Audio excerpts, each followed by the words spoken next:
Hello students, I'm Vrinda Khurana and today we will be doing the second chapter of biology, that is control and coordination. Control and coordination is another very important life process for a living organism. It controls all the activities going on in a living organism. Now, what is control? Control is a power to restrain or regulate. It means that all the some activities inside a living organism, they have to sometimes be slowed down or stopped or sometimes started. So all these control is done by this system, that is control and coordination system. For example, when you are sleeping, your breathing rate, your heart rate slows down. But when you are doing a vigorous exercise, your breathing rate, your heart rate increases. This control is maintained by this system. The second word is coordination. It is the harmonious working of interrelated parts of the body. All the interrelated parts, although they are different, but they have to work in coordination with each other for a smooth functioning. I will give you an example. Suppose you are hungry and you see a food item in front of you. So what happens? The salivary glands start secreting saliva. Your hand moves to pick up the food item and ingest it. The teeth help in chewing the food. The tongue helps in swallowing it. Esophagus pushes it further. The stomach starts churning. Liver starts secreting the bile. So, and likewise. So all these parts of the body, they have to work in coordination with each other, which is very important for smooth functioning of a system and for smooth functioning of the whole organism. It plays a very important role in a life process. Now, there are two modes of control and coordination. One is nervous and another is chemical.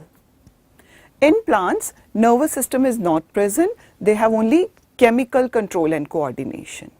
While in animals, both nervous and chemical control is present. Together, it is known as neuroendocrine system. So we'll study about all this in detail under this chapter. Now, first, let us start with the human nervous system. The human nervous system consists of three main parts: the brain, the spinal cord, and all the associated nerves. These parts, the brain, the spinal cord, and the nerves, what do? They control and coordinate the activities of the body with the help of the impulse generated in response to a stimuli. So, first let us understand the key words used here. What is a stimulus? The plural is stimuli. It is an agent, a factor, a chemical, or internal and external environment. Anything which is outside our body or inside our body which triggers a response is called a stimulus. For example, you are looking at the food, so the sight is a stimulus for us. The response is the reaction of the body which it produces in response to this stimulus. The reaction of the body is called response. There are certain specialized tips of the nerve cells which are called receptors. They receive the stimulus from internal or external environment. I will give you an example. There is a cat and the cat looks at a mouse. Now, the sight of the mouse is a stimulus. What happens then? The cat starts running and chasing the mouse. Here, the stimulus is the sight of the mouse and the reaction or the response is the running of the cat towards it to get the food. So, this is how the stimulus and the response work. And these responses, they are controlled by our nervous system, which consists of brain, spinal cord, and nerves. Some examples of receptors are gustatory receptors, which are present in the tongue. They help us to taste the food or anything else. Olfactory receptors are present in the nose. They help us to detect the smells. The photoreceptors present in the eye, they are sensitive to light and they help us to form the image in the brain. So these are the examples of certain receptors.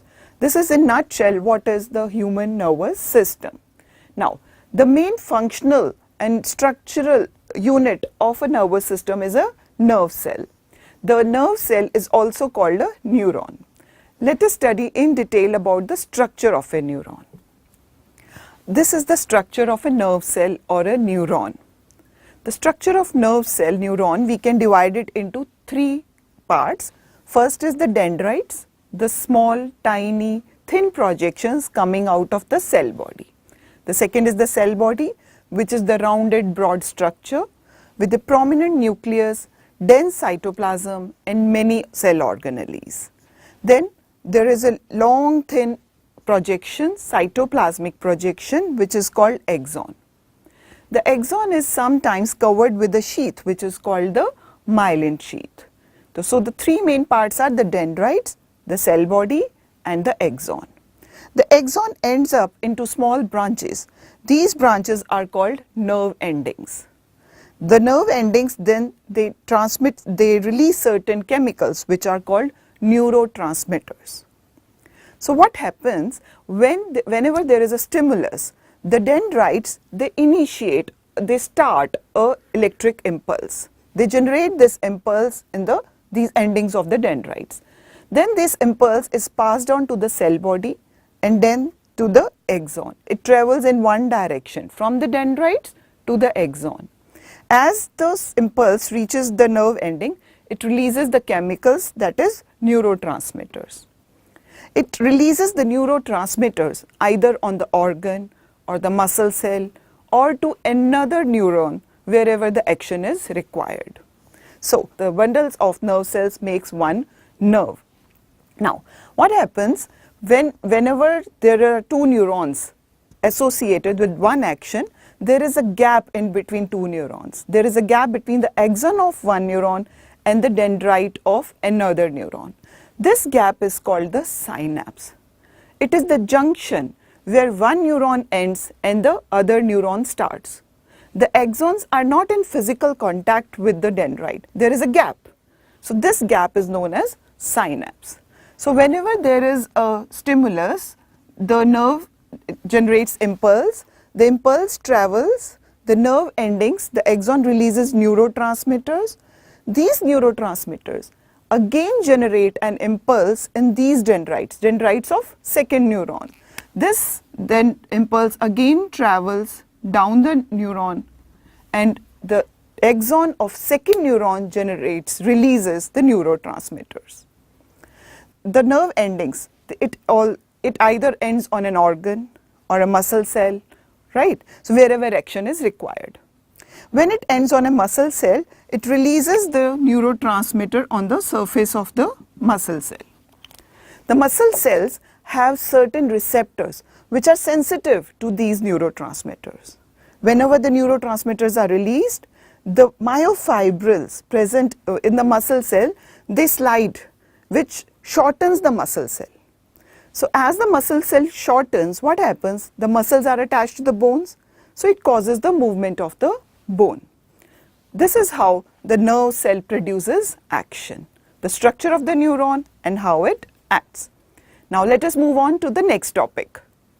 Okay, now in continuation with our chapter Control and Coordination, let us move on.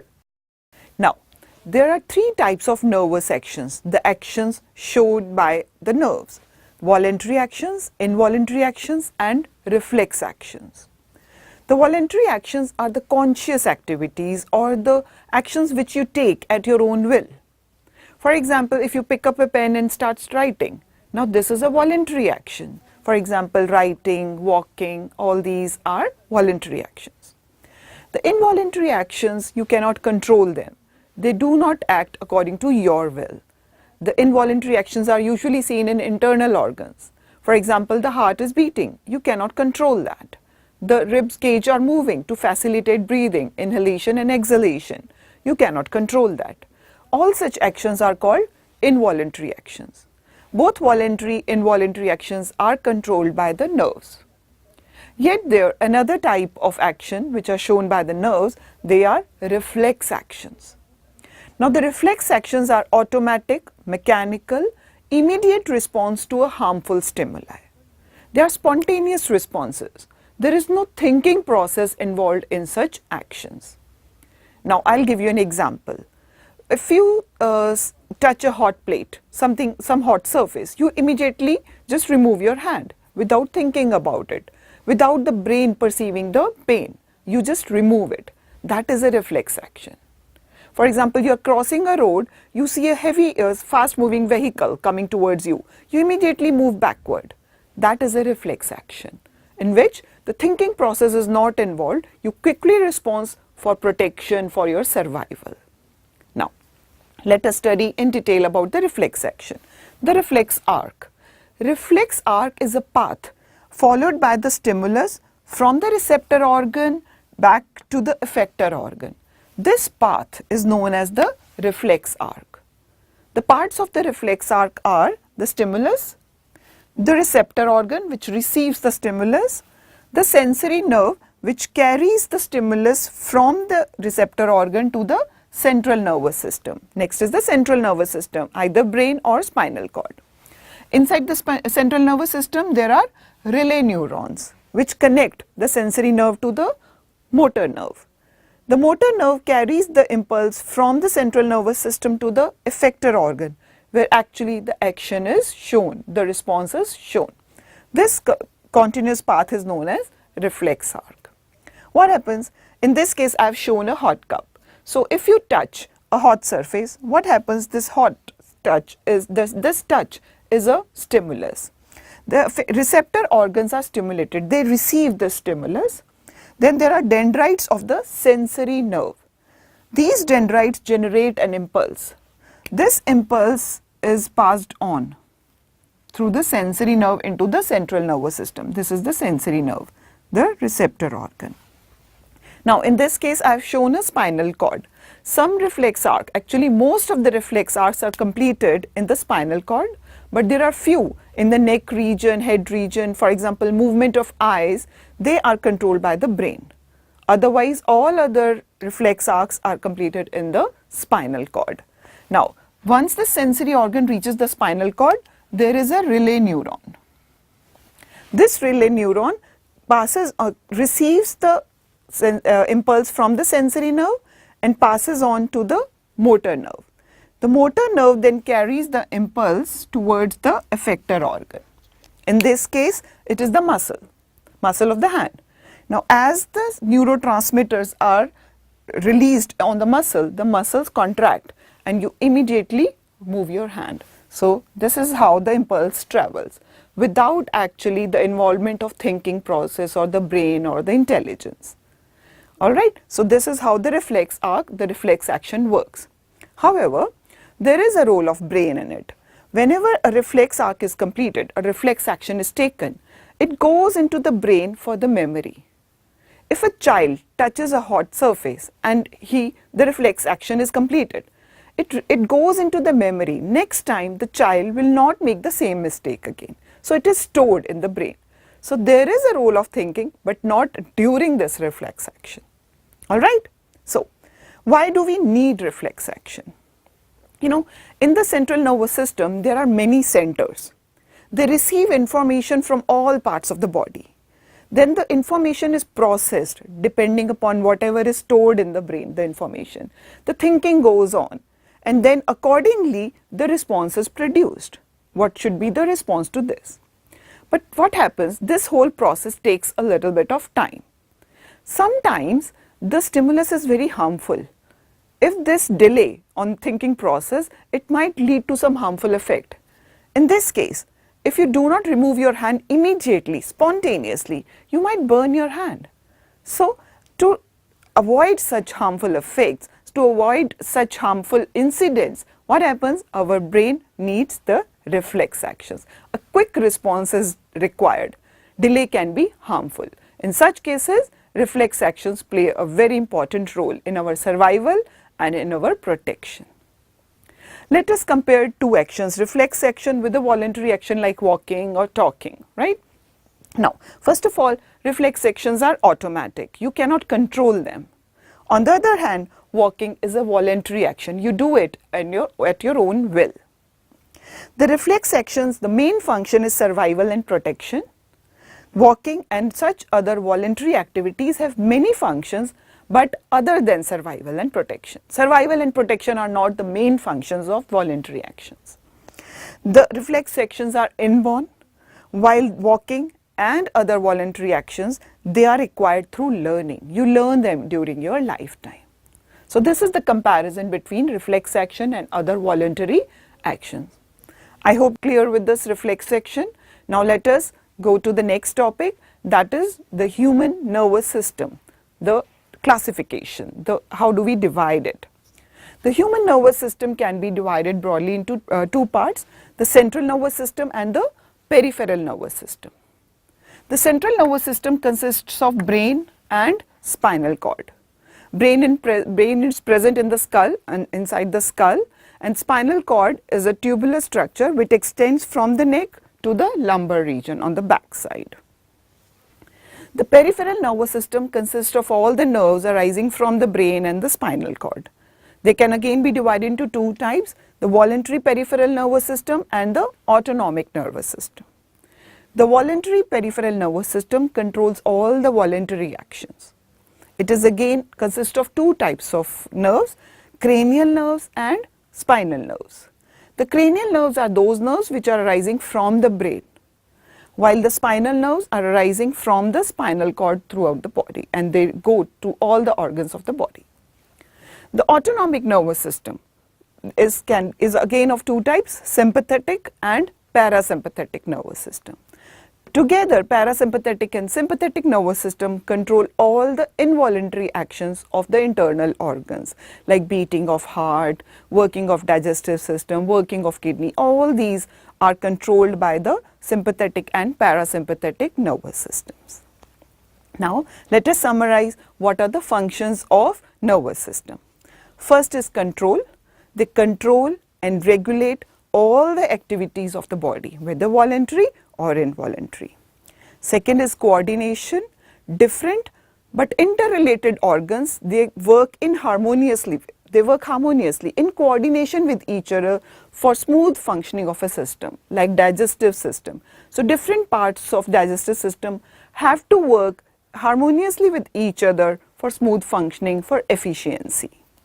Thirdly, the involuntary movement of internal organs. These are also controlled by the nervous system, like beating of heart, movement of rib cage for breathing. All these involuntary actions are controlled by nervous system. Next, reflex action, which we just studied in detail. So the quick response to harmful stimuli are regulated by nervous system. And lastly, intelligence, memory, thinking, all these are also controlled by our nervous system. Now let us move on to the next topic. Now let us move on to the next topic, that is human brain, the most amazing organ of our body. The human brain is the main coordinating center for all the activities which are going on in our body, whether voluntary or involuntary. All the activities are controlled by brain. It has neurons. All the neurons are concentrated here. Millions of neurons are present which control different activities. The brain receives information from all parts of the activity and guides them what to do, how to do. Alright? So, the parts of the brain. Brain has basically mainly three parts, the forebrain, midbrain and hindbrain. The forebrain, which is present in the front and the upward side, the main part is the cerebrum. Cerebrum is the largest part of the brain. It is a part of the forebrain. This is all cerebrum. It has inward folds in it. Then the second part is the midbrain. It is present in the middle, in the center of the brain. Then this portion is the pons. This is medulla, and this is cerebellum. The cerebellum is present under the cerebrum on the back side. These three parts are the parts of actually the hindbrain. The medulla then it continues and joins the spinal cord. Spinal cord is a tubular structure which extends from the neck, backside till the lumbar region. So this brain and spinal cord together, they form the central nervous system. The central nervous system, or the brain and the spinal cord, they are very delicate organs. They have to be protected. The protection is done in two ways. First, they are covered in the bony cage. The brain is covered by the cranium part of the skull, and the spinal cord is covered in the vertebral column, which extends from neck to the lumbar region. There are vertebral columns inside which the spinal cord is present. So the brain and spinal cord are protected by the bone covering. Apart from this, between the bone and the central nervous system, there is a layer which is known as meninges. This layer, between the layers of meninges, there is a fluid called CSF, cerebrospinal fluid. This cerebrospinal fluid protects the brain and spinal cord from the shock. It contains nutrients, it contains oxygen, it prevents the entry of germs or pathogens into the central nervous system. So brain is protected by with the bone cage as well as by this cerebrospinal fluid. Now let us study about the functions of each part. What role do they play? The cerebrum, as I told you, it is the largest part of the brain. Now it controls the thinking, intelligence, memory.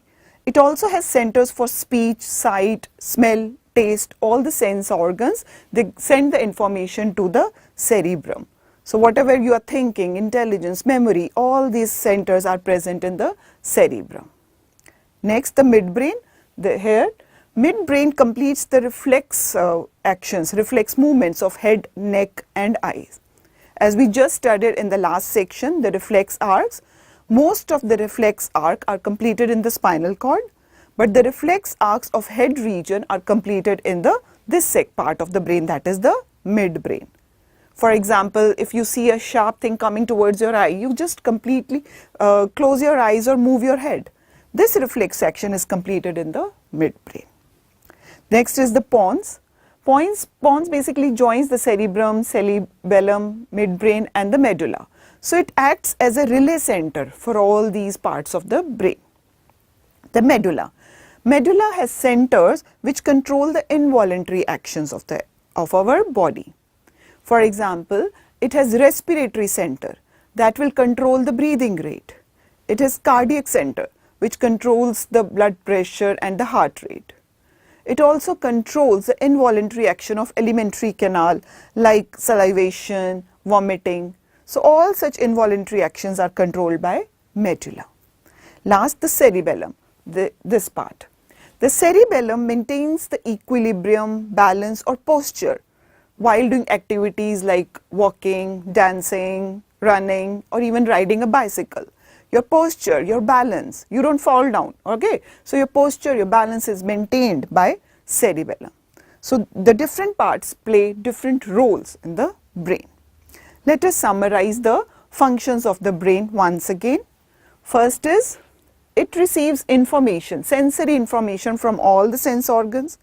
It processes that information, stores it in the memory and also produces the response, the desired response for the body. Second function is control and coordination. It controls and coordinates the activities of all different and interrelated organs of our body.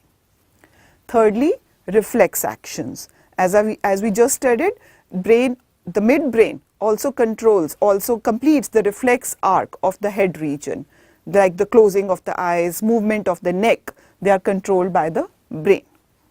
Lastly, it is also the center for intelligence, memory, reasoning, thinking. Brain plays a very important role.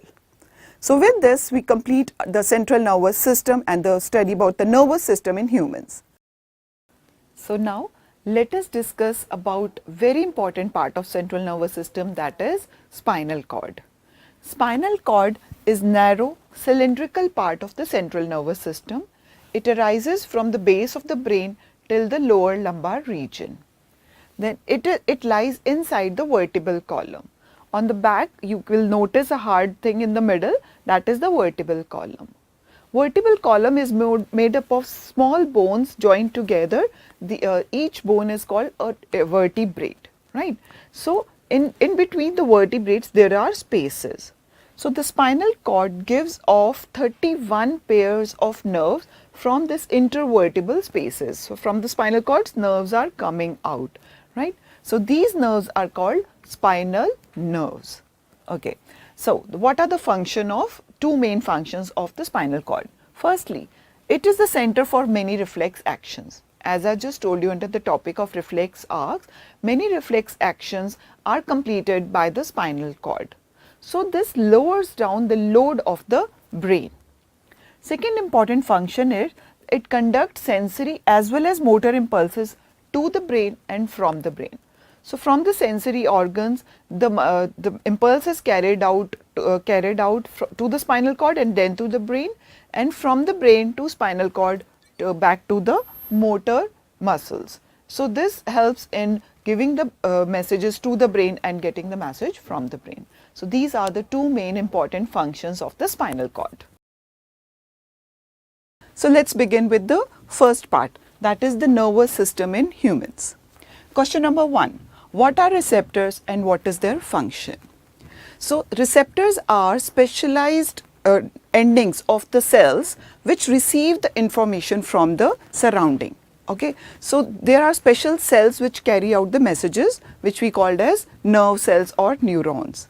So, the endings of the nerve cells, they are called receptors.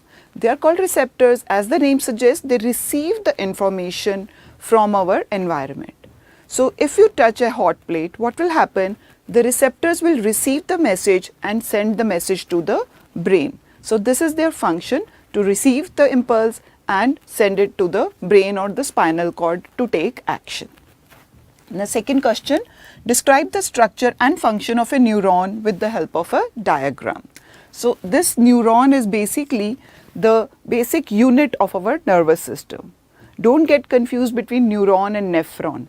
Nephron, as I told you in the previous chapter, it is the basic unit of our kidneys, and neuron is the basic unit of nervous system.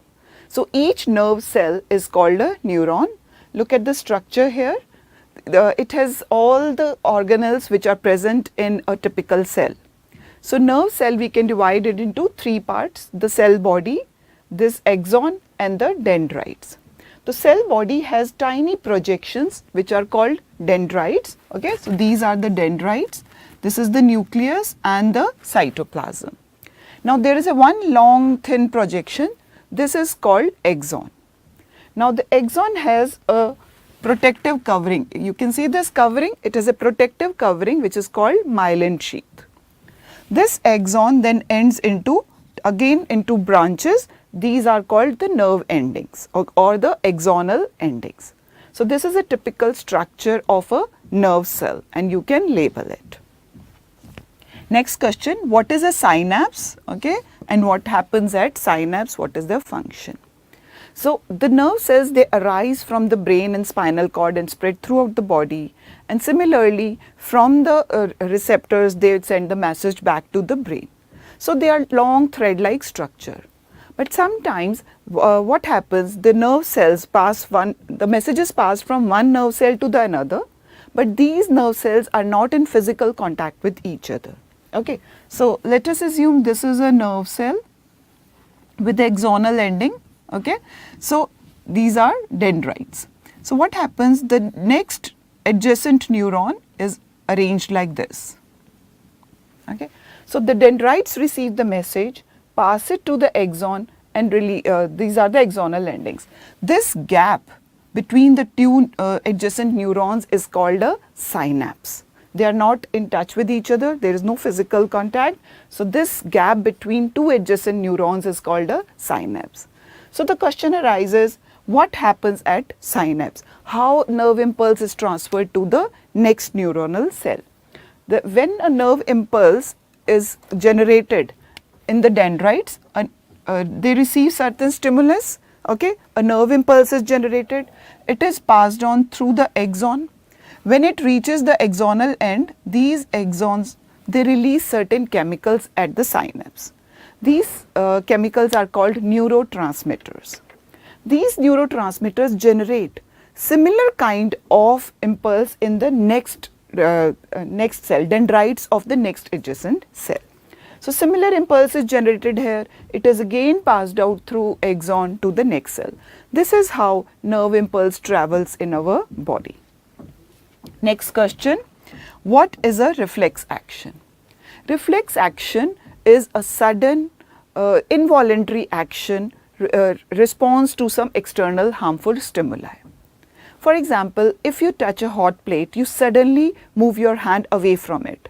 This is a reflex action. It does not involve any thinking process. So, it is a sudden action, involuntary, in response to some external harmful stimuli. Okay. So, when you step on some sharp object, you suddenly release your leg from there. Okay. When there is some sharp object coming towards your face, you move it suddenly. So, this rapid action to protect yourself is a reflex action. Next question, explain the reflex arc. So, this reflex action starts from the sensory neuron and comes back to the motor neuron to take some action. This whole path of impulse is called reflex arc. So, how does it start? It starts from the stimulus, any external stimulus. For example, let us take example of touching a hot plate. So, the stimulus is the heat in this case. You touched it, so there were sensory neurons. The sensory neurons just beneath our skin, they received that impulse. So, the receptors, this initiated an action, impulse was generated and impulse passed on through the axon. Okay, then it went to the spinal cord in which relay neuron is present. Okay, the relay neuron passes on the message from the sensory neuron to the motor neuron. This relay neuron is present in the spinal cord. Then this message is passed to the motor neuron. Motor neuron passes the impulse to the effector organ. This effector organ could be a muscle or a gland. Alright. So, this whole arc is called the reflex arc. So, I will explain it again with an example. We touched something hot, okay, an impulse was generated, received by the sensory neurons. It passes on to the relay neuron in the spinal cord. This relay neuron passed on the impulse to the motor neuron. Motor neuron reaches the muscles of the let us say arms and it contracts and we move our hand backward. So, this arc, this path followed by the nerve impulse is called a reflex arc. Next question, how do we detect smell of an agarbatti? So, I told you we have specialized endings of the cells which are called receptors. They receive the stimulus from our surroundings or the environment. So, in this case the smell, in our nose we have olfactory receptors. They receive whenever there is any kind of smell, these olfactory receptors, they initiate a impulse which reaches our brain and we sense the smell. It is not the smell which actually travels to the brain, it is the nerve impulse which travels in our body and our brain senses certain things like hot plate or a smell or any such thing. Okay? Next, what is the role of brain in reflex action? I just told you that reflex actions are actually completed by the spinal cord. The relay neurons were present in the spinal cord. This is so because if the messages goes to the brain and if thinking process is involved, it will take a little bit longer time and we might get actually harmed by such actions. For example, if you touch a hot plate and you keep on thinking, oh, it is harmful, I should remove my hand, then this will waste a little bit of time and our body actually gets affected. So, most of the reflex actions are completed by the spinal cord in which thinking process is not involved. It is a rapid involuntary action. So, what is the role of the brain? Two things. First of all, whenever reflex action takes place, this message later on goes to the brain for memory. For example, a small child, okay, he touched something hot and he removed his hand immediately by reflex action. So, next time when he sees that hot thing, he will not touch it. The reason being that action went to the brain for memory and it was stored, okay, for just to protect our body in future. So, first thing is this, all the actions they go to the brain for memory purpose. Secondly, some of the reflex actions are actually controlled by a part of the brain. Okay, so what happens, because in the neck region and the head region, the brain is nearer than the spinal cord. So if you are just moving your head or neck, and if the iris is closing or expanding, these actions, these reflex actions of the head and neck region are controlled by the brain. So there are two functions. Next, what is the need for control and coordination? This should be the first question. We are studying the chapter control and coordination. Why there is a need for control and coordination in our body or in any multicellular organism? Basically, in the multicellular organisms, there are so many functions. In the previous chapter, we read about so many different systems like nutrition, respiration, transportation, excretion. So if there are different systems, they need to coordinate with each other. Okay, firstly for proper functioning, and secondly for better efficient work, and thirdly to protect our body from the harmful external stimuli. There has to be coordination. Okay, for example, if you have eaten a heavy meal, there has the digestive system has to work hard to digest that. Then there need to be better blood supply to the digestive system to absorb those nutrients. The blood has to circulate it to all parts of the body, and whenever there is a requirement, those nutrients are supplied to the muscles to release energy.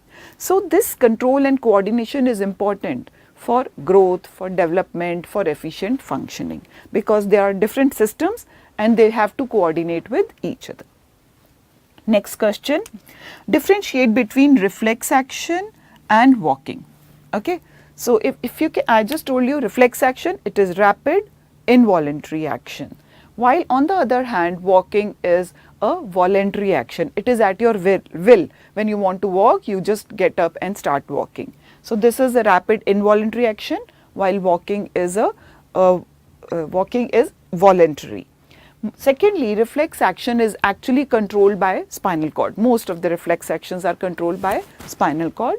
On the other hand, walking, while you are walking, you are maintaining your posture and balance, that is controlled by cerebellum in the brain. So these are two main differences. Next question, differentiate between reflex action and some involuntary action. So involuntary action like beating of heart or expanding of lungs, all such visceral organs in our body, there is some action going on. All such actions which are not in our control are called involuntary action.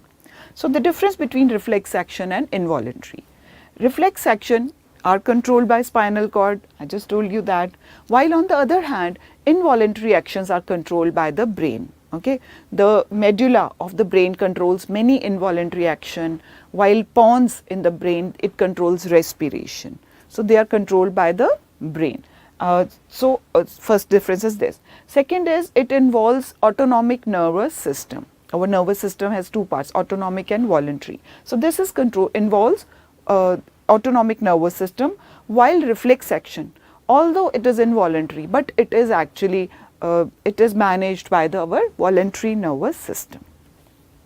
Next question, name the different parts of the brain and their function. Okay, so if you have seen my previous video, I have drawn the diagram of the brain. Brain has different parts, so we can divide it into three parts. First is the forebrain. Forebrain is the main part of the forebrain is cerebrum. This cerebrum is involved in thinking, memory, intelligence, reasoning, okay, and all this. It also has certain centers, the lobes which are present, like it has olfactory lobe which senses the smell. So these are the main parts of forebrain. Second is the midbrain. Midbrain is involved in the reflex actions of the head and the neck region. For example, the contraction and relaxation of the iris muscles in the eye, they are controlled by the midbrain. And third is the hindbrain. Hindbrain again has three parts, okay, pons, cerebellum and the medulla. Pons controls respiration, then cerebellum, it maintains the posture, okay, whenever you're walking or dancing or running or riding a bicycle, you are able to maintain a good posture, you do not slip, you do not become clumsy. It is because of cerebellum. It maintains your posture. And the third part is the medulla, which controls other involuntary actions like peristaltic movement, movement of the diaphragm while breathing. All these involuntary actions are controlled by medulla. So, the structure, different parts of the brain and function of each part of the brain, it's very important. Now, let's move on to the next topic.